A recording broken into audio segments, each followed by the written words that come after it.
Hello, bachcho. So we have a question here. So question is saying that A plus B plus AB equals to 1000, where A and B are the positive integers. Then how many ordered pair of A and B satisfy the condition? So देखते हैं question को कैसे बनाया जा सकता है। तो question में लिखा हुआ था कि A plus B plus A B equals to 1000। तो मैं इस प्रोसेस में क्या करता हूँ, वन इधर भी ऐड कर देता हूँ, वन इधर भी ऐड कर देता हूँ। तो वन ऐड करने के बाद ये दो पेयर बन गए, इन दोनों पेयर से मैंने ए कॉमन ले लिया। तो मेरे पास क्या बचेगा, वन प्लस बी। अब मेरे पास दूसरा पेयर है बी प्लस वन, इसमें से मैंने प्लस वन कॉमन ले लिया, तो मेरे पास फिर से आ जाएगा वन प्लस बी। और इधर जो वैल्यू हो जाएगा वो हो जाएगा 1001। अब मैं वन प्लस बी अगर कॉमन लेता हूँ तो मेरे पास वैल्यू आएगा ए प्लस वन, एंड दूसरा हो जाएगा बी प्लस वन, जिसकी वैल्यू हो जाएगी 1001। अब देखो, दो वैल्यूज का प्रोडक्ट करने के बाद मुझे 1001 मिल रहा है। तो फिर आप क्लियरली समझ सकते हैं कि इन दोनों वैल्यूज की कुछ ना कुछ वैल्यू होगी। तो हजार को हम इस तरह से प्रोडक्ट ब्रेक करेंगे कि दो वेरिएबल्स की वैल्यू मिल जाए। तो मैं ए प्लस वन क्या हो सकता है, या तो वन हो सकता है, या फिर ये क्या हो सकता है, 1000 हो सकता है, 1001 हो सकता है।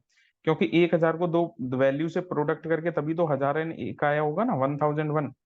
तो मैंने यहाँ पे क्या किया, मैंने इसको प्रोडक्ट करके लिख के देख लिया। जिसको प्रोडक्ट करके लिख के देखने पर मुझे क्या मिल रहा है, या तो वन इंटू 1000 एक पेयर ये वाला हो सकता है, जहां पे ए प्लस वन की वैल्यू वन हो जाएगी और बी प्लस वन की वैल्यू 1001 हो जाएगी।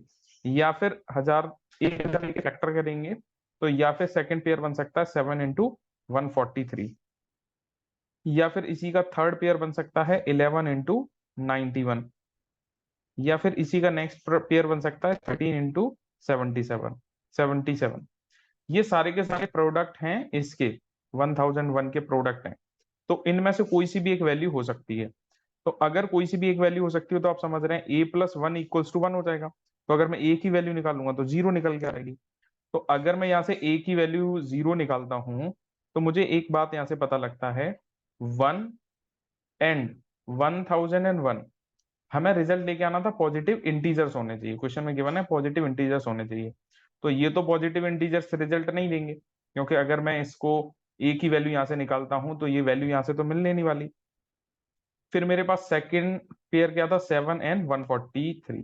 तो ये जो 7 है ये ए प्लस वन की वैल्यू है, तो ए की वैल्यू कितनी हो जाएगी यहाँ पे, 6 हो जाएगी, एंड बी की वैल्यू कितनी हो जाएगी, 142 हो जाएगी। तो ये पेयर एक पॉसिबल यहाँ पे हो सकता है।